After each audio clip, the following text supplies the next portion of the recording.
어서 오세요. 20시간의 기적. 생명을 건 자유를 향한 탈북의 길 시작하겠습니다. 구독, 좋아요 꾹꾹 눌러주세요. 남북 통일이라 앞당겨집니다. 제1부 운명적 발견. 안녕하세요. 저는 국방 전문기자 조현민입니다. 오늘 여러분께 들려드릴 이야기는 제가 지난 20년간 취재한 수많은 사건 중에서도 가장 감동적이고 극적인 실화입니다. 2025년 7월 3일부터 4일까지 중서부 전선에서 벌어진 놀라운 20시간의 기적 같은 이야기를 여러분께 생생하게 전해드리고 싶습니다. 이 이야기는 제가 직접 현장을 취재하고 당시 작전에 참여했던 장병들과 관계자들을 인터뷰하면서 알게 된 진실입니다. 처음에는 단순한 귀순 사건으로 생각했는데 취재를 깊이 할수록 이것이 얼마나 기적적이고 감동적인 일인지 깨닫게 되었습니다. 2025년 7월 3일 새벽 3시 중서부 전선 GOP 관측소에서는 평상시와 다름없는 야간 경계 근무가 이어지고 있었습니다. 그날 야간 근무를 서던 김민수 상병 21세은 입대한 지 갓 1년이 된 신참이었지만 열상 감시 장비 운용에는 누구보다 뛰어난 실력을 갖추고 있었습니다. 제가 김민수 상병을 처음 만났을 때 그는 여전히 그날 밤의 일을 생생하게 기억하고 있었습니다. 기자님, 사실 처음에는 정말 아무것도 아닌 줄 알았어요. 야간에 열상 감시 장비로 무언가를 포착하는 일은 워낙 흔한 일이거든요. 김민수 상병은 그날 밤을 회상하며 말했습니다. 새벽 3시쯤이었는데 갑자기 열상 감시 장비 화면에 움직이는 열원체가 나타났어요. 처음에는 또 멧돼지구나 하고 생각했습니다. 하지만 그가 계속 관찰하면서 느낀 것은 뭔가 이상하다는 것이었습니다. 그런데 움직임이 너무 이상했어요. 멧돼지라면 일정한 패턴으로 움직여야 하는데 이 열원체는 때로는 완전히 멈춰서 꼼짝도 하지 않았다가 때로는 아주 조심스럽게 천천히 움직였거든요. 김민수 상병의 예리한 관찰력이 이 모든 사건의 시작이었습니다. 그는 즉시 상급자에게 보고했고 곧이어 작전팀장인 이준호 중사 32세가 관측소로 급히 달려왔습니다. 제가 이준호 중사를 만났을 때 그는 10년차 직업군인다운 차분함과 동시에 따뜻한 인간미를 느낄 수 있는 분이었습니다. 두 아이의 아버지이기도 한 그는 이번 사건을 통해 군인으로서의 진정한 보람을 느꼈다고 말했습니다. 민수야, 상황이 어떻게 되고 있어? 이준호 중사가 관측소에 도착하자마자 물었습니다. 중사님, 여기 보세요. 이상한 움직임을 보이는 열원체가 있어요. 김민수 상병이 화면을 가리키며 설명했습니다. 지금 이 위치에서 계속 관찰하고 있는데 움직임이 정말 이상해요. 동물 같지 않아요. 이준호 중사는 즉시 화면을 자세히 살펴보았습니다. 10년간의 경험으로 쌓인 직감이 그에게 말하고 있었습니다. 이것은 보통 상황이 아니라는 것을. 이건 사람일 가능성이 높아. 즉시 지휘소에 보고하고 지속적인 감시 체계를 가동해. 그 순간부터 중서부 전선 GOP는 비상체제로 돌입했습니다. 하지만 이때까지도 아무도 이것이 20시간에 걸친 극적인 드라마의 시작이 될 줄은 몰랐습니다. 새벽 4시 상황을 보고받은 지휘소에서는 즉시 전문가의 자문을 구하기로 했습니다. 그리고 연락을 받은 사람이 바로 박문성 센터장 55세이었습니다. 박문성 센터장은 30년간 북한 연구에 전념해온 이 분야 최고의 전문가였습니다. 제가 그분을 인터뷰했을 때 그분은 이런 상황을 수없이 분석해왔기 때문에 즉시 상황의 심각성을 파악할 수 있었다고 말씀하셨습니다. 새벽에 갑작스럽게 연락을 받고 현장으로 달려갔는데 화면을 보는 순간 직감적으로 알 수 있었어요. 이건 분명 귀순 시도자라는 것을. 박문성 센터장이 현장에 도착한 것은 새벽 5시경이었습니다. 그는 즉시 상황을 분석하기 시작했습니다. 여러분, 이 움직임을 보세요. 박문성 센터장이 모든 관계자들을 불러 모으고 설명을 시작했습니다. 일반적인 동물이라면 이런 패턴으로 움직이지 않습니다. 특히 이렇게 장시간 한 곳에 머무르면서 주변을 관찰하는 행동은 인간만이 할 수 있는 행동이에요. 그럼 정말 사람이라는 말씀이신가요? 이준호 중사가 확인차 물었습니다. 99% 확신합니다. 그리고 낮 시간 동안의 움직임을 보면 더 확실해질 거예요. 만약 제 추측이 맞다면 이 사람은 낮에는 절대 움직이지 않을 것이고 밤이 되어서야 다시 이동을 시작할 겁니다. 박문성 센터장의 예측은 정확했습니다. 해가 뜨기 시작하자 열상 감시 장비 화면 속의 인물은 정말로 움직임을 멈췄습니다. 더 놀라운 것은 그 사람이 무릉덩이 속으로 몸을 숨긴 것이었습니다. 저기 보세요. 물속으로 들어가고 있어요. 김민수 상병이 흥분해서 소리쳤습니다. 화면을 통해 보니 그 사람은 약 1m 깊이의 무릉덩이에 몸을 담그고 완전히 정지해 있었습니다. 7월 초의 새벽 기온은 섭씨 15도 정도였는데 차가운 물속에서 몇 시간을 버틴다는 것은 상상할 수 없는 일이었습니다. 대단한 의지력이군요. 이준호 중사가 감탄하며 말했습니다. 저 사람이 얼마나 간절하게 자유를 원하는지 알 수 있어요. 시간이 지나면서 더욱 놀라운 장면들이 펼쳐졌습니다. 오전 8시가 되자 그 사람은 물웅덩이에서 나와 근처의 풀숲으로 이동했습니다. 그리고 그곳에서 완전히 엎드린 채 미동도 하지 않았습니다. 정말 대단해요. 저렇게 오랫동안 한 자세로 있다는 게 쉬운 일이 아닌데. 김민수 상병이 혀를 내둘렀습니다. 박문성 센터장은 이 상황을 분석하며 설명했습니다. 저분은 분명 치밀한 계획을 세우고 온 것 같습니다. 북한의 감시체계와 우리 군의 경계 근무 패턴을 어느 정도 파악하고 있는 것 같아요. 어떻게 그런 걸 알 수 있나요? 이준호 중사가 궁금해했습니다. 낮에는 절대 움직이지 않는 것만 봐도 알 수 있어요. 낮에 움직이면 육안으로도 발견될 가능성이 높다는 걸 알고 있는 거죠. 그리고 물웅덩이나 풀숲을 이용해서 몸을 숨기는 것도 상당한 지식이 필요한 일이에요. 오후가 되자 더욱 긴장감이 고조되었습니다. 그 사람은 여전히 풀숲에서 미동도 하지 않고 있었지만 우리 군 관계자들은 밤이 되면 다시 움직일 것이라는 확신을 갖고 있었습니다. 오늘 밤이 중요할 것 같습니다. 박문성 센터장이 말했습니다. 만약 그분이 계속 남쪽으로 이동해서 군사분계선을 넘는다면 우리가 적극적으로 도와야 할 것 같아요. 이준호 중사는 즉시 작전 준비에 들어갔습니다. 민수야, 오늘 밤 교대 없이 계속 감시해. 그리고 혹시 모르니까 작전팀도 대기 태세에 들어가자. 네, 알겠습니다. 그렇게 중서부전선 GOP의 모든 장병들은 긴장 속에서 밤을 기다렸습니다. 아무도 정확히 어떤 일이 벌어질지 몰랐지만 한 생명이 자유를 찾아 위험한 여정을 하고 있다는 것만은 분명했습니다. 오후 6시경 제가 현장에 도착했을 때 느꼈던 분위기는 정말 특별했습니다. 모든 장병들의 얼굴에는 긴장감과 동시에 사명감이 넘치고 있었습니다. 기자님, 정말 대단한 일이 벌어지고 있어요. 이준호 중사가 저에게 상황을 브리핑해 주었습니다. 15시간 동안 한 사람이 차가운 물과 풀숲에서 버티면서 자유를 향해 오고 있어요. 저희도 그분의 간절함에 감동받아서 최선을 다해 도와드리고 싶습니다. 해가 지기 시작하자 정말로 기적 같은 일이 일어났습니다. 15시간 동안 미동도 하지 않던 그 사람이 다시 움직이기 시작한 것입니다. 움직여요. 다시 움직이기 시작했어요. 김민수 상병이 흥분해서 외쳤습니다. 열상 감시 장비 화면을 통해 보니 그 사람은 매우 조심스럽게 풀숲에서 나와 남쪽을 향해 천천히 이동하고 있었습니다. 걸음걸이 하나하나가 얼마나 신중한지 마치 지뢰밭을 걷는 것 같았습니다. 정말 대단한 의지력이에요. 박문성 센터장이 감탄하며 말했습니다. 15시간 동안 거의 움직이지 않고 버틴다는 게 보통 일이 아니거든요. 특히 차가운 물에서 몇 시간을 버틴 것은 정말 상상할 수 없는 일이에요. 밤 9시가 되자 그 사람의 이동 속도가 조금씩 빨라졌습니다. 하지만 여전히 매우 조심스럽게 움직이고 있었습니다. 아마 지뢰지대를 피해서 이동하고 있는 것 같아요. 이준호 중사가 분석했습니다. 저 루트는 북한이 최근에 지뢰 매설 작업을 하지 않은 곳이에요. 아마 그것까지 계산하고 온 것 같습니다. 밤 11시 드디어 그 사람이 군사분계선에 가까워지고 있었습니다. 이제 정말 중요한 순간이 다가오고 있었습니다.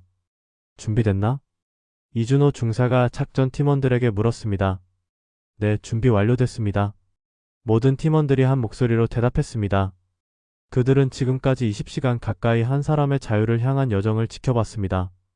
그리고 이제 그 여정의 마지막 순간을 함께 하려고 했습니다. 자정이 되기 직전 열상 감시 장비 화면 속에 그 사람이 마침내 군사분계선을 넘기 시작했습니다. 20시간에 걸친 극적인 여정이 이제 클라이맥스를 향해 치달아가고 있었습니다. 하지만 아직 끝나지 않았습니다. 진짜 감동적인 순간은 바로 지금부터 시작될 예정이었습니다. 제2부 승크칸의 인내와 의지 2025년 7월 4일 새벽 12시 10분 저는 중서부전선 GOP 관측소에서 인류 역사상 가장 감동적인 순간 중 하나를 목격하게 되었습니다. 21시간째 계속되고 있는 이 극적인 상황은 이제 새로운 국면으로 접어들고 있었습니다. 열상 감시 장비 화면을 통해 보니 그 사람이 드디어 군사분계선을 완전히 넘어섰습니다. 하지만 이것이 끝이 아니었습니다. 오히려 지금부터가 더욱 위험하고 긴장되는 순간이었습니다. 이제 우리 쪽 영역에 들어왔습니다. 김민수 상병이 떨리는 목소리로 보고했습니다. 하지만 아직 완전히 안전한 건 아니에요. DMZ 안에는 여전히 위험 요소들이 많거든요. 이준호 중사의 표정이 더욱 진지해졌습니다. 이제부터는 우리 군이 직접 나서야 할 시간이었습니다. 작전팀 준비. 이준호 중사의 명령이 떨어지자 미리 대기하고 있던 작전 팀원들이 즉시 움직이기 시작했습니다. 저는 이 순간을 놓칠 수 없어서 작전팀과 함께 현장으로 향했습니다. 작전에 참여한 팀원들은 모두 베테랑들이었습니다. 이준호 중사를 포함해서 총 6명의 정예 요원들이었는데 모두 이런 상황에 대한 충분한 훈련을 받은 전문가들이었습니다. 기자님도 오시는 거예요? 이준호 중사가 제게 물었습니다. 네, 가능하다면 이 역사적인 순간을 직접 기록하고 싶습니다. 좋습니다. 하지만 절대 안전거리를 유지해주세요. 아직 어떤 상황이 벌어질지 모르거든요. 새벽 12시 30분 작전팀이 출동했습니다. 저는 안전거리를 유지하면서 이들의 뒤를 따랐습니다. 밤하늘에는 별들이 반짝이고 있었지만 긴장감은 극도로 고조되어 있었습니다. 현장으로 이동하면서 이준호 중사가 팀원들에게 브리핑을 했습니다. 모두 기억하죠? 우리의 목표는 안전한 유도와 보호입니다. 절대 무리하지 말고 상대방이 경계하지 않도록 조심스럽게 접근하세요. 네, 알겠습니다. 팀원들의 응답에는 확신과 사명감이 가득했습니다. 새벽 1시경 작전팀은 목표 지점에서 약 200m 떨어진 곳에 도착했습니다. 이제부터는 더욱 신중하게 접근해야 했습니다. 김상병 현재 위치 확인. 이준호 중사가 무전기로 관측소에 연락했습니다. 네, 중사님. 목표는 현재 당신들로부터 북동쪽 150m 지점에 위치하고 있습니다. 움직임이 매우 느려졌어요. 김민수 상병의 목소리가 무전기를 통해 들려왔습니다. 아마 극도로 피곤한 상태일 겁니다. 21시간 동안 거의 쉬지 않고 이동했으니까요. 작전팀은 더욱 조심스럽게 접근하기 시작했습니다. 100m, 80m, 50m. 거리가 점점 가까워질수록 모든 사람의 심장 박동이 빨라졌습니다. 그런데 바로 그때 예상치 못한 일이 일어났습니다. 누구냐? 갑자기 어둠 속에서 날카로운 목소리가 들려왔습니다. 그 사람이 작전팀의 접근을 감지한 것이었습니다. 모든 팀원들이 즉시 정지했습니다. 이 순간이 바로 이 작전의 성패를 가르는 결정적인 순간이었습니다.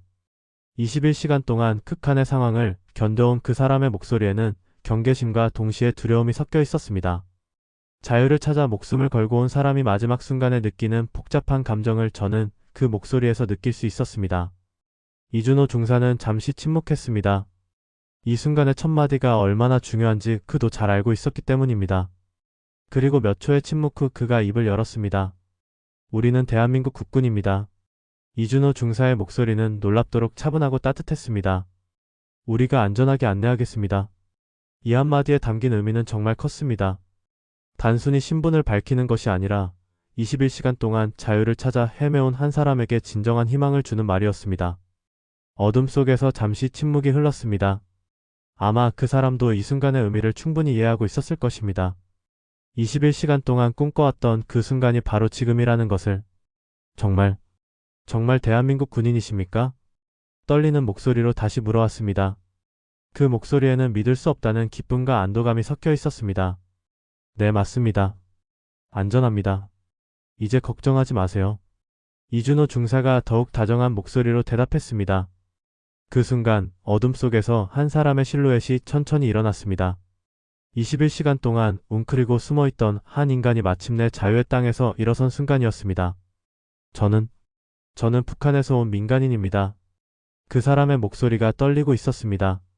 무기는 가지고 있지 않습니다. 그냥 자유를 찾아왔습니다. 이 말을 들은 순간 현장에 있던 모든 사람들이 감동받았습니다. 저도 모르게 눈물이 났습니다. 자유를 찾아 21시간 동안 목숨을 걸고 온 한 인간의 간절함이 그 한마디에 모두 담겨 있었기 때문입니다. 알겠습니다. 이제 안전합니다. 우리가 안전한 곳으로 모시겠습니다. 이준호 중사가 말하자 작전 팀원들이 조심스럽게 접근하기 시작했습니다. 가까이에서 본 그 사람의 모습은 정말 처참했습니다. 21시간 동안 차가운 물과 거친 땅에서 버틴 흔적이 온몸에 고스란히 남아 있었습니다. 옷은 진흙과 풀로 얼룩져 있었고 손과 무릎은 상처투성이었습니다. 하지만 그 사람의 눈빛만큼은 정말 밝고 희망에 차 있었습니다. 21시간 동안 꿈꿔왔던 자유가 바로 눈앞에 있다는 것을 알고 있는 눈빛이었습니다. 많이 힘드셨죠? 이준호 중사가 따뜻하게 물었습니다. 하지만 괜찮습니다. 이 순간을 위해서였으니까요. 그 사람의 대답에 모든 사람들이 숙연해졌습니다. 혹시 다치신 곳은 없으신가요? 아니요, 괜찮습니다. 그런데 정말로 이제 자유로운 건가요? 네, 이제 완전히 자유롭습니다. 더 이상 숨을 필요도 두려워할 필요도 없어요. 이준호 중사의 말에 그 사람의 얼굴에 처음으로 환한 미소가 떠올랐습니다. 21시간 만에 처음 보이는 진짜 미소였습니다. 새벽 2시 작전팀은 그 사람과 함께 안전지대로 이동하기 시작했습니다. 21시간 동안 혼자서 걸어온 그 사람이 이제는 대한민국 국군과 함께 걷고 있었습니다. 안전지대로 이동하는 동안 그 사람은 자신의 이야기를 조금씩 들려주었습니다. 제 이름은 박성진입니다. 올해 34살이고 북한 황해북도에서 왔습니다. 박성진 씨의 목소리에는 이제 경계심이 아닌 신뢰가 담겨 있었습니다. 저에게는 두 아이가 있습니다. 8살 딸과 5살 아들이요. 그 아이들에게 더 나은 미래를 주고 싶어서 이런 결심을 했습니다. 가족들은 어떻게 하셨어요? 이준호 중사가 조심스럽게 물었습니다. 지금은 안전한 곳에 있습니다. 제가 먼저 와서 길을 닫고 나중에 안전하게 모시려고 합니다. 박성진 씨의 말에서 가족에 대한 깊은 사랑을 느낄 수 있었습니다. 자신의 안전보다 가족의 미래를 먼저 생각하는 아버지의 마음이었습니다. 정말 대단하십니다. 가족을 위해 이런 위험한 길을 택하시다니. 이준호 중사가 감탄하며 말했습니다. 저도 두 아이의 아버지라서 그 마음을 충분히 이해해요. 새벽 2시 30분 일행은 안전지대에 도착했습니다. 여기서 박성진 씨는 처음으로 진정한 안전을 느낄 수 있었습니다. 정말 끝난 건가요? 박성진 씨가 믿을 수 없다는 표정으로 물었습니다. 네, 이제 완전히 끝났습니다. 21시간의 여정이 성공적으로 끝났어요. 그 순간 박성진 씨의 눈에서 눈물이 흘러내렸습니다. 21시간 동안 참아왔던 모든 감정이 한꺼번에 터져나온 것 같았습니다. 감사합니다. 정말 감사합니다. 박성진 씨가 고개를 숙이며 인사했습니다. 저희야말로 감사드려야죠. 선생님의 용기와 의지력에 저희가 더 많이 배웠어요. 이준호 중사도 진심으로 말했습니다. 안전지대에서 박성진 씨는 처음으로 제대로 된 휴식을 취할 수 있었습니다. 21시간 만에 처음으로 편안하게 앉을 수 있었고 따뜻한 물과 음식도 제공받았습니다. 이게 꿈이 아니죠? 박성진 씨가 아직도 믿기지 않는다는 표정으로 물었습니다. 꿈이 아닙니다. 현실이에요. 선생님은 이제 자유로운 대한민국 국민입니다. 새벽 3시 박성진 씨에 대한 기본적인 신원 확인과 건강검진이 시작되었습니다. 다행히 21시간의 험난한 여정에도 불구하고 건강 상태는 양호했습니다. 정말 대단해요. 이 정도 여정을 무사히 마치다니. 군의관이 감탄하며 말했습니다. 특별한 부상은 없고 탈수 증상과 경미한 체온 저하만 있을 뿐이에요. 곧 회복될 겁니다. 박성진 씨와의 인터뷰에서 저는 그의 여정이 얼마나 치밀하게 계획되었는지 알 수 있었습니다. 사실 이 계획을 세우는데 6개월이 걸렸어요. 박성진 씨가 말했습니다. 북한 쪽 경계시설과 지뢰 매설 현황, 그리고 남한 쪽 경계 패턴까지 모두 파악해야 했거든요. 어떻게 그런 정보를 얻으셨나요? 제가 궁금해서 물었습니다. 제가 살던 지역이 국경 근처였어요. 그래서 평소에 관찰할 기회가 많았고 똑같은 생각을 가진 사람들로부터 정보를 얻기도 했어요. 박성진 씨는 이번 탈북이 단순한 충동이 아니라 철저한 준비와 계획의 결과였다고 강조했습니다. 가장 어려웠던 순간은 언제였나요?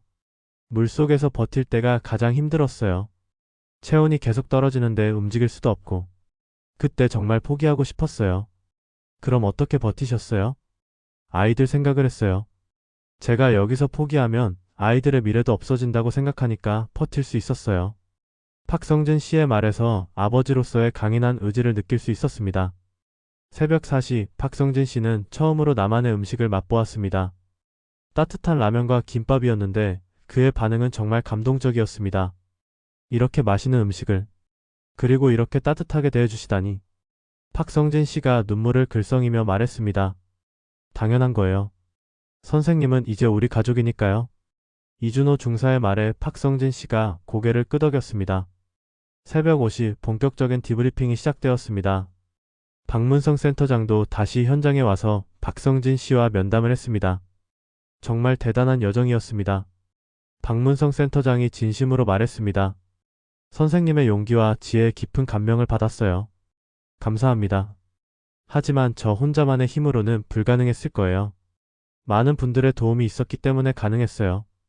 박성진 씨는 자신을 도운 모든 사람들에게 감사 인사를 잊지 않았습니다. 새벽 6시 21시간에 걸친 이 놀라운 여정이 공식적으로 마무리되었습니다. 박성진 씨는 이제 정식적으로 대한민국 정부의 보호를 받게 되었고, 새로운 삶을 시작할 준비를 하게 되었습니다. 마지막으로 하고 싶은 말씀이 있으신가요? 제가 인터뷰의 마지막 질문을 했습니다. 제가 이렇게 무사히 자유를 찾을 수 있었던 것은 대한민국 국군 여러분의 도움 덕분입니다. 특히 이준호 중사님과 김민수 상병님, 그리고 모든 관계자 분들께 진심으로 감사드려요. 박성진 씨가 깊게 인사하며 말했습니다. 그리고 언젠가는 제 가족도 이렇게 자유로운 땅에서 만날 수 있기를 간절히 바랍니다. 새벽 7시 박성진 씨는 다음 단계의 절차를 위해 관련 기관으로 이송되었습니다. 21시간의 극적인 여정은 이렇게 막을 내렸지만 진짜 이야기는 이제부터 시작이었습니다. 이준호 중사와 김민수 상병, 그리고 모든 작전 참여자들은 이 일을 통해 군인으로서의 진정한 보람을 느꼈다고 말했습니다. 평생 잊지 못할 경험이었어요. 김민수 상병이 소감을 말했습니다. 한 사람의 자유를 위한 의지가 얼마나 강한지, 그리고 우리가 그것을 도울 수 있다는 게 얼마나 의미 있는 일인지 깨달았어요. 저도 마찬가지예요. 이준호 중사가 덧붙였습니다. 군인으로서 이런 일을 할 수 있다는 게 정말 자랑스러워요. 앞으로도 이런 일이 있다면 언제든 기꺼이 나서겠어요. 박문성 센터장은 이번 작전의 의미에 대해 이렇게 평가했습니다. 이번 사건은 단순한 귀순 사건이 아닙니다. 자유의 가치, 인간의 존엄성, 그리고 국군의 숭고한 사명을 모두 보여준 역사적인 사건이에요. 21시간의 여정을 지켜본 저 역시 평생 잊지 못할 감동을 받았습니다. 한 인간의 자유를 향한 의지가 얼마나 강한지, 그리고 그것을 도우려는 사람들의 마음이 얼마나 따뜻한지를 직접 목격할 수 있었기 때문입니다. 하지만 이 이야기는 아직 끝나지 않았습니다. 박성진 씨의 새로운 삶이 어떻게 펼쳐질지, 그리고 그의 가족은 언제 다시 만날 수 있을지, 더 많은 이야기들이 앞으로 기다리고 있었습니다. 제3부 전 숨겨진 진실과 새로운 위기. 박성진 씨가 안전하게 구조된 지 일주일 후 저는 예상치 못한 연락을 받았습니다. 이번 사건에 대해 더 깊이 있는 취재를 해달라는 요청이었습니다. 처음에는 단순한 후속 보도라고 생각했는데 알고 보니 이 사건 뒤에는 훨씬 복잡하고 감동적인 이야기가 숨어 있었습니다. 기자님, 사실 제가 말씀드리지 못한 부분이 있어요. 박성진 씨가 제외한 자리에서 조심스럽게 말을 꺼냈습니다. 그의 표정에는 무언가 중요한 이야기를 해야 한다는 절박함이 느껴졌습니다. 어떤 부분인가요? 제가 궁금해하며 물었습니다. 제가 혼자 온 게 아니에요. 사실 저와 같은 계획을 가진 사람이 더 있어요. 박성진 씨의 이 말에 저는 깜짝 놀랐습니다. 이것은 단순한 개인의 탈북이 아니라 더 큰 계획의 일부였다는 뜻이었습니다. 더 자세히 말씀해 주실 수 있나요? 제가 속해 있던 지역에는 저와 같은 생각을 가진 가족들이 여러 있어요. 모두 아이들의 미래를 위해 자유를 찾고 싶어하는 부모들이죠.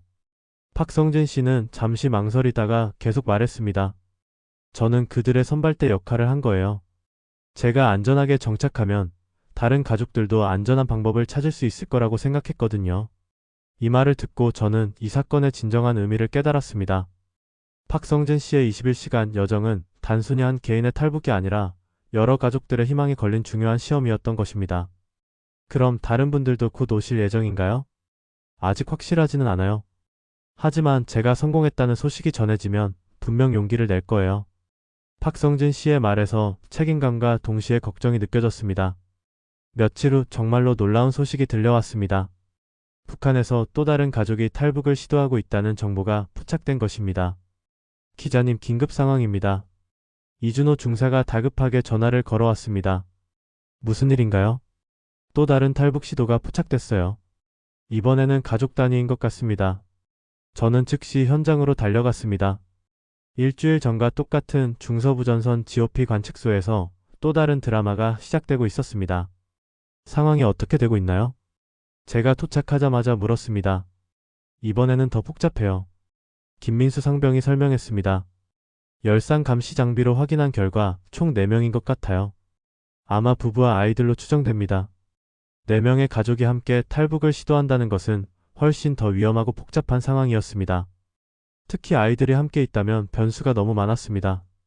박성진 씨와 연관이 있을까요? 제가 물었습니다. 아마 그럴 거예요. 박성진 씨가 성공했다는 소식을 듣고 용기를 낸 것 같습니다. 박문성 센터장이 분석했습니다. 하지만 가족 단위 탈북은 훨씬 더 어려워요. 특히 아이들이 있으면 예상할 수 없는 일들이 많이 일어날 수 있거든요. 상황은 예상대로 복잡해졌습니다. 4명이 함께 움직이다 보니 이동 속도도 느렸고 은신하기도 더 어려웠습니다. 아이들이 힘들어하는 것 같아요. 김민수 상병이 걱정스럽게 보고했습니다. 움직임이 불규칙하고 자주 멈춰서 쉬고 있어요. 이 상황을 지켜보던 박성진 씨의 표정이 어두워졌습니다. 쟤 때문에 저 가족이 위험에 빠진 건 아닐까요? 박성진 씨가 자책하며 말했습니다. 제가 성공했다고 해서 너무 성급하게 시도한 것 같아서. 그런 생각하지 마세요. 이준호 중사가 위로했습니다. 그분들도 자신들의 의지로 선택한 거예요. 선생님 잘못이 아니에요. 하지만 상황은 점점 더 심각해졌습니다. 북한 측에서도 이상한 움직임을 감지한 것 같았습니다. 북한 측 경계가 강화되고 있습니다. 박문성 센터장이 긴급히 보고했습니다. 평소보다 순찰 빈도가 늘어났고 감시 활동도 활발해지고 있어요. 이것은 정말 위험한 신호였습니다. 만약 북한군이 그 가족을 먼저 발견한다면 상상할 수 없는 일이 벌어질 수도 있었습니다. 우리가 더 적극적으로 나서야 하는 것 아닌가요? 이준호 중사가 제안했습니다. 이대로 두면 정말 위험할 것 같아요. 하지만 이것은 매우 민감한 문제였습니다. 너무 적극적으로 나서면 국제적인 문제가 될 수도 있었고 반대로 소극적으로 대응하면 무고한 생명이 위험에 빠질 수도 있었습니다. 일단 상황을 더 지켜보죠. 박문성 센터장이 신중하게 말했습니다. 성급하게 행동하면 오히려 더 위험해질 수 있어요. 그런데 바로 그때 예상치 못한 일이 일어났습니다. 잠깐 저기 봐요. 김민수 상병이 갑자기 소리쳤습니다. 뭔가 이상해요. 아이 중 한 명이 움직이지 않아요. 열상 감시 장비 화면을 자세히 보니 정말로 한 아이가 쓰러져 있는 것 같았습니다. 가족들이 그 아이 주변에 모여서 어쩔 줄 몰라 하고 있었습니다. 응급 상황인 것 같습니다. 이준호 중사가 즉시 판단했습니다. 이제 우리가 나서야 할 때예요. 이 순간 모든 사람들이 같은 생각을 했습니다. 더 이상 망설일 시간이 없다는 것을. 작전 준비. 이준호 중사의 명령이 떨어지자 모든 팀원들이 즉시 움직이기 시작했습니다. 이번에는 의료진도 함께 가야 할 것 같아요. 이미 준비됐습니다. 군의관과 의무병들도 함께 출동 준비를 했습니다. 박성진 씨도 함께 가고 싶다고 했습니다. 제가 통역을 도와드릴 수 있어요. 그리고 그 가족들이 저를 보면 더 안심할 거예요. 너무 위험해요. 이준호 중사가 만류했습니다. 아직 완전히 안전한 상황이 아니거든요. 하지만 제가 도와야 해요. 저 때문에 그 가족이 이런 위험에 빠진 거니까요. 박성진 씨의 강한 의지에 결국 함께 가기로 했습니다. 새벽 2시 구조작전이 시작되었습니다. 이번에는 일주일 전보다 훨씬 더 긴급하고 복잡한 상황이었습니다. 현장에 도착해보니 상황은 예상보다 더 심각했습니다. 8살 정도로 보이는 여자아이가 의식을 잃고 쓰러져 있었고 가족들은 완전히 패닉 상태였습니다. 우리는 대한민국 국군입니다. 이준호 중사가 큰 소리로 외쳤습니다. 도와드리러 왔어요. 하지만 가족들은 갑작스러운 상황에 더욱 당황하고 있었습니다. 저기요. 저예요. 박성진이에요. 박성진 씨가 나서서 외쳤습니다. 안전해요.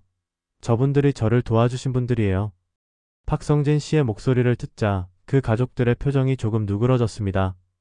성진이 형님이에요? 한 남자가 믿을 수 없다는 표정으로 물었습니다. 네, 맞아요. 걱정 마세요. 이제 안전해요. 가까이에서 본 그 가족의 상황은 정말 안타까웠습니다.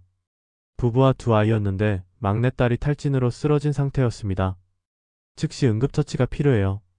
군의관이 아이를 살펴보고 말했습니다. 탈수와 초체온 증이에요. 빨리 따뜻한 곳으로 옮겨야 해요. 우리가 안전한 곳으로 모시겠습니다. 이준호 중사가 그 가족에게 말했습니다. 더 이상 걱정하지 마세요. 그 순간 그 가족의 아버지가 무릎을 꿇고 울기 시작했습니다. 감사합니다. 정말 감사합니다. 우리 딸이 죽는 줄 알았어요. 이 장면을 보고 현장에 있던 모든 사람들이 눈물을 글썽였습니다. 자유를 찾아 목숨을 걸고 온 가족의 절박함과 그들을 구하게 된 기쁨이 복합적으로 느껴지는 순간이었습니다. 괜찮아요.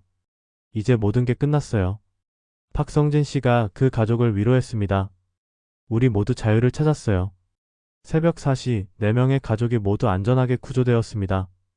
특히 쓰러졌던 아이도 적절한 응급처치로 의식을 되찾았습니다. 엄마, 여기가 한국이에요? 아이가 처음으로 입을 열었을 때 모든 사람들이 감동받았습니다. 응, 우리 딸. 여기가 자유로운 한국이야. 아이의 어머니가 눈물을 흘리며 대답했습니다. 이렇게 해서 또 다른 기적 같은 구조작전이 성공적으로 마무리되었습니다. 하지만 이 사건을 통해 새로운 문제들도 드러났습니다. 앞으로 이런 시도가 더 늘어날 것 같아요. 박문성 센터장이 우려를 표했습니다. 박성진 씨의 성공이 알려지면서 더 많은 사람들이 시도할 가능성이 높아요. 이것은 기쁜 일이면서 동시에 걱정스러운 일이기도 했습니다. 더 많은 사람들이 자유를 찾을 수 있다는 건 좋지만 그만큼 위험한 상황들도 많아질 수 있기 때문입니다. 우리가 더 체계적으로 준비해야 할 것 같아요. 이준호 중사가 제안했습니다. 이런 상황이 반복될 가능성이 높으니까 더 효율적인 시스템을 만들어야 해요. 그날 이후 중서부 전선에서는 새로운 변화가 시작되었습니다. 단순한 경계 임무가 아니라 자유를 찾아오는 사람들을 도우는 인도주의적 임무로 확대된 것입니다. 하지만 이런 변화 속에서도 새로운 도전들이 기다리고 있었습니다. 과연 이 모든 일들이 어떻게 발전될까요? 제4부 결 희망의 완성과 새로운 시작. 그로부터 6개월이 지난 후 저는 다시 박성진 씨를 만날 수 있었습니다. 이번에는 중서부 전선 GOP가 아니라 서울의 한 카페에서였습니다. 그의 모습은 6개월 전과는 완전히 달라져 있었습니다. 기자님, 정말 오랜만이에요. 박성진 씨가 환한 미소를 지으며 저를 반겼습니다. 6개월 전 그 험난한 밤에 만났던 그 사람이 맞나 싶을 정도로 밝고 건강해 보였습니다. 정말 많이 달라지셨네요. 어떻게 지내셨어요? 제가 반가워하며 물었습니다. 네, 정말 꿈만 같아요. 6개월 전에는 상상도 할 수 없었던 일들이 현실이 되었거든요. 박성진 씨는 지난 6개월 동안의 이야기를 들려주기 시작했습니다. 하나원에서의 3개월은 정말 소중한 시간이었어요. 남한 사회에 대해 배우고 새로운 생활에 적응하는 방법을 익혔거든요. 가장 어려웠던 점은 뭐였나요? 제가 궁금해서 물었습니다. 처음에는 언어가 가장 힘들었어요. 같은 한국어지만 표현이나 단어들이 많이 달라서요. 그리고 디지털 기기 사용법도 배워야 했고요. 박성진 씨가 웃으며 스마트폰을 보여주었습니다. 지금은 이것도 자유자재로 사용할 수 있어요. 심지어 유튜브도 보고 인터넷 쇼핑도 해봤어요. 그럼 지금은 어떤 일을 하고 계세요? 다행히 좋은 일자리를 구했어요. 건설회사에서 현장 관리 업무를 하고 있는데 북한에서의 경험이 많은 도움이 되고 있어요. 박성진 씨의 얼굴에서 자신감과 만족감을 느낄 수 있었습니다. 무엇보다 가장 기쁜 소식이 있어요. 박성진 씨가 갑자기 눈을 반짝이며 말했습니다. 가족들이 곧 올 수 있을 것 같아요. 정말요? 어떻게 된 일인가요? 저는 깜짝 놀라며 물었습니다. 제가 안전하게 정착했다는 소식이 북한에 전해졌나 봐요. 최근에 간접적으로 연락이 닿았는데 가족들도 올 준비를 하고 있다고 해요. 이 소식을 듣고 저는 정말 기뻤습니다. 6개월 전 그 절박했던 순간들이 이렇게 희망적인 결말로 이어지고 있다니 정말 기적 같은 일이었습니다. 그런데 그 가족분들은 어떻게 지내고 계세요? 6개월 전에 구조된 그 가족 말이에요. 아, 김철수 씨 가족 말씀이시죠? 정말 잘 지내고 계세요. 박성진 씨가 밝게 대답했습니다. 사실 저희는 이제 한 가족이나 다름없어요. 같은 지역 출신이기도 하고 비슷한 경험을 했으니까요. 김철수 씨 가족의 근황도 정말 놀라웠습니다. 특히 6개월 전 의식을 잃었던 막내딸 수정이는 이제 완전히 건강을 회복하고 초등학교에 다니고 있다고 했습니다. 수정이가 정말 밝은 아이예요. 학교에서도 인기가 많고 친구들도 많이 사귀었어요. 언어 문제는 없었나요? 처음 몇 주는 힘들어했는데 아이들은 적응이 빠르더라고요. 지금은 서울 사투리까지 배워서 완전히 서울 아이 같아요. 박성진 씨의 말을 들으며 저는 아이들의 적응력에 새삼 감탄했습니다. 그런데 혹시 그때 도와주신 군인분들과는 연락하고 계세요? 물론이죠. 이준호 중사님과 김민수 상병님과는 정기적으로 만나고 있어요. 박성진 씨가 자랑스럽게 말했습니다. 특히 이준호 중사님은 저희를 정말 가족처럼 챙겨주세요. 김민수 상병님도 전역한 후에 자주 연락해주고 계시고요. 이 말을 듣고 저는 그들도 만나보고 싶어졌습니다. 6개월 전 그 극적인 순간을 함께했던 사람들이 지금은 어떤 생각을 하고 있을까 궁금했습니다. 며칠 후 저는 이준호 중사를 다시 만날 수 있었습니다. 그는 여전히 중서부 전선에서 근무하고 있었지만 이제는 특별한 임무를 맡고 있었습니다. 기자님 반갑습니다. 이준호 중사가 활짝 웃으며 인사했습니다. 6개월 전 일 이후로 정말 많은 변화가 있었어요. 어떤 변화들인가요? 우선 저희 부대에 인도주의적 구조 전담팀이 신설되었어요. 제가 그 팀장을 맡고 있고요. 이준호 중사의 설명에 따르면 박성진 씨 사건 이후 비슷한 상황들이 계속 발생하면서 군에서도 체계적인 대응 시스템을 마련한 것이었습니다. 지금까지 총 15명을 더 구조했어요. 15명이나요? 저는 깜짝 놀랐습니다. 네, 대부분 가족 단위였고 박성진 씨처럼 철저하게 준비해서 온 분들이었어요. 아마 성공 사례가 알려지면서 더 많은 분들이 용기를 낸 것 같아요. 이준호 중사는 각각의 구조작전이 모두 감동적이었다고 말했습니다. 특히 지난달에는 70대 할머니가 손자와 함께 오셨는데 정말 눈물이 났어요. 그 할머니가 손자에게 자유를 주고 싶다고 하시면서 모든 분들이 다 성공적으로 정착하셨나요? 네, 다행히 모두 잘 적응하고 계세요. 특히 박성진 씨가 중심이 되어서 서로 도우면서 살고 있어요. 이준호 중사의 말에서 박성진 씨가 단순히 도움을 받는 사람이 아니라 다른 사람들을 돕는 역할까지 하고 있다는 것을 알 수 있었습니다. 김민수 상병은 어떻게 지내고 있나요? 민수는 전역한 후에 경찰이 되었어요. 그때 경험이 큰 영향을 줬나 봐요. 사람들을 돕는 일을 계속하고 싶다고 하더라고요. 김민수 전 상병과도 만날 수 있었습니다. 그는 이제 경찰관이 되어 서울에서 근무하고 있었습니다. 기자님 안녕하세요. 김민수 씨가 경찰 제복을 입고 저를 반겼습니다. 21세 상병이었던 그가 이제는 의젓한 경찰관이 되어 있었습니다. 경찰이 되신 특별한 이유가 있나요? 네, 6개월 전 그 일이 제 인생을 바꿨어요. 김민수 씨가 진지하게 말했습니다. 한 사람의 생명을 구할 수 있다는 것이 얼마나 큰 의미인지 깨달았거든요. 그래서 계속 사람들을 돕는 일을 하고 싶어서 경찰이 되었어요. 지금도 박성진 씨와 연락하고 계시죠? 네, 한 달에 한 번씩 만나서 식사도 하고 근황도 나누고 있어요. 이제는 정말 가족 같은 사이예요. 김민수 씨는 박성진 씨와의 인연이 자신의 인생의 큰 전환점이 되었다고 말했습니다. 사실 제가 처음 군대에 갔을 때는 그냥 의무적으로 복무하는 거라고 생각했어요. 하지만 그 일을 겪고 나서 군인의 진정한 의미를 알게 되었어요. 박문성 센터장님도 만날 수 있었습니다. 그분은 이제 정부의 북한 이탈 주민 정착 지원 정책에 직접 참여하고 계셨습니다. 그 사건 이후로 정부 정책에도 많은 변화가 있었어요. 박문성 센터장이 설명했습니다. 특히 군의 역할이 단순한 경계에서 인도주의적 구조로 확대되었고 북한 이탈 주민들의 정착 지원 시스템도 더욱 체계화되었어요. 구체적으로 어떤 변화들인가요? 우선 구조 매뉴얼이 표준화되었어요. 그리고 정착 후 지원 프로그램도 대폭 확대되었고요. 특히 박성진 씨 같은 성공 사례가 멘토 역할을 하는 시스템도 만들어졌어요. 6개월 후 정말 기쁜 소식이 들려왔습니다. 박성진 씨의 가족이 드디어 남한에 도착한 것입니다. 기자님, 드디어 제 가족이 왔어요. 박성진 씨가 눈물을 흘리며 전화로 알려주었습니다. 정말 축하드려요. 어떻게 오게 되었나요? 이번에는 정말 안전한 방법으로 왔어요. 중국을 거쳐서 정식 절차를 통해 들어왔거든요. 가족 재회 현장을 취재할 수 있었습니다. 인천공항에서 8개월 만에 가족과 재회하는 박성진 씨의 모습은 정말 감동적이었습니다. 아빠, 8살 딸과 5살 아들이 박성진 씨에게 달려오는 순간 주변에 있던 모든 사람들이 눈물을 흘렸습니다. 우리 딸, 우리 아들.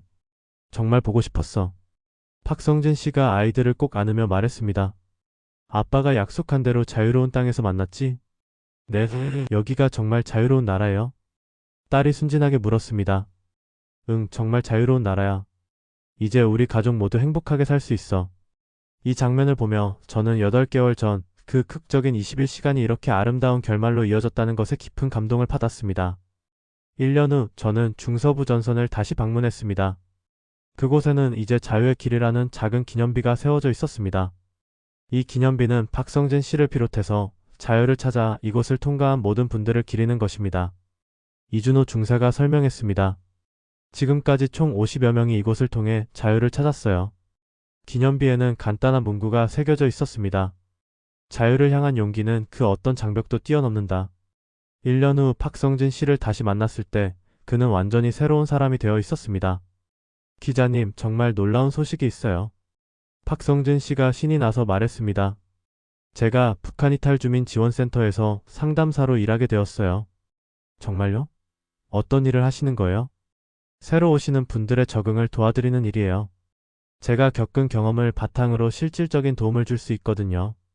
박성진 씨는 이제 도움을 받는 사람이 아니라 다른 사람을 돕는 사람이 되어 있었습니다. 가장 보람 있는 순간은 언제인가요? 새로 오신 분들이 처음에는 불안해하시다가 점점 웃음을 되찾으실 때예요. 제가 1년 전에 그랬던 것처럼요. 가족들은 어떻게 적응하고 계세요? 정말 잘 적응했어요. 아이들은 한국 아이들과 전혀 다를 바 없이 자라고 있고 아내도 한국어 교실에서 열심히 공부하고 있어요. 2년 후 더욱 놀라운 소식이 들려왔습니다. 박성진 씨의 이야기가 영화로 제작되기로 한 것입니다. 정말 영화로 만들어진다고요?